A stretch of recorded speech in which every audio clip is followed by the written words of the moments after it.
राजस्थान की धरती पर विमान हादसे, जहां कई बार आसमान से बरसी मौत।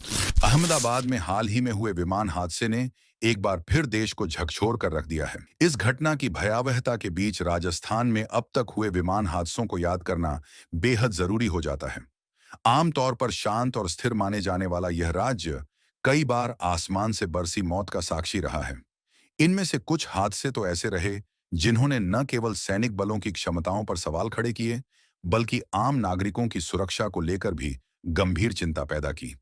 राजस्थान में दर्ज सबसे पहला बड़ा विमान हादसा साल 1952 में हुआ था। जोधपुर के तत्कालीन महाराजा हनवंत सिंह और उनकी पत्नी जुबैदा एक निजी विमान से सफर कर रहे थे। यह विमान सुमेरपुर, जोधपुर के पास दुर्घटनाग्रस्त हो गया, जिसमें दोनों की मौके पर ही मौत हो गई।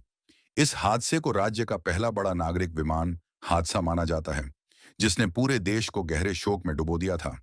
इसके बाद राजस्थान में ज्यादातर विमान हादसे भारतीय वायुसेना के फाइटर जेट्स से जुड़े रहे हैं। मिग-21, मिग-27 और सुखोई 30 MKI जैसे कई युद्धक विमान बीते वर्षों में अलग अलग जिलों में क्रैश हो चुके हैं। इन दुर्घटनाओं के पीछे तकनीकी खराबी, पक्षी से टकराव या ट्रेनिंग के दौरान आई अनियंत्रण की स्थितियां बताई जाती रही हैं।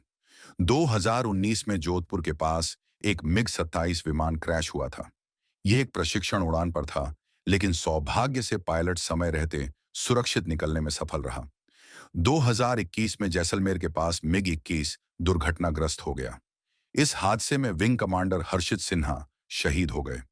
यह हादसा उस समय हुआ जब विमान रात्रि अभ्यास पर था। 2022 की एक भयावह घटना बाड़मेर में हुई, जहां एक ट्रेनर मिग-21 विमान दुर्घटनाग्रस्त हुआ और उसमें सवार दोनों पायलट शहीद हो गए। हादसे की गंभीरता इस बात से समझी जा सकती है कि कुछ ही सेकंड में विमान धूं-धूं कर जल उठा और आसपास मौजूद ग्रामीण मदद भी नहीं कर सके। 2023 में हनुमानगढ़ जिले के एक गांव में मिग-21 एक घर पर गिर पड़ा। इस हादसे में 3 आम नागरिकों की मौत हो गई, जबकि पायलट इजेक्ट कर खुद को बचाने में सफल रहा। यह घटना बताती है कि केवल सैन्य कर्मी ही नहीं, बल्कि आम जनता भी इन हादसों की चपेट में आ सकती है। 2024 में बाड़मेर में एक और बड़ा हादसा हुआ, जब एक मिग-29 ट्रेनिंग उड़ान के दौरान क्रैश हो गया। इस बार भी पायलट की जान बच गई, लेकिन विमान पूरी तरह जलकर खाक हो गया।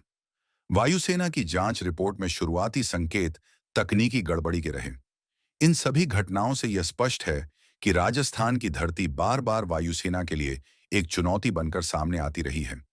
एक ओर जहां यहां की विशाल सीमाएं सामरिक दृष्टि से महत्वपूर्ण हैं, वहीं दूसरी ओर लगातार हो रही दुर्घटनाएं सैन्य प्रशिक्षण और तकनीकी सुरक्षा प्रणाली पर गंभीर प्रश्न चिन्ह खड़े करती हैं। अहमदाबाद हादसे के बहाने जब पूरे देश में विमान सुरक्षा की चर्चा हो रही है, तब राजस्थान के इन पुराने हादसों को याद करना महज इतिहास को खंगालना नहीं, बल्कि वर्तमान और भविष्य की सुरक्षा रणनीतियों को मजबूत करना भी है। जरूरत है कि वायुसेना और नागरिक उड्डयन विभाग मिलकर विमान तकनीक, पायलट ट्रेनिंग और आपात स्थितियों से निपटने की क्षमता को और मजबूत करें, ताकि राजस्थान की धरती एक बार फिर से उड़ानों की गौरव गाथा का प्रतीक बने, न कि हादसों की कहानी।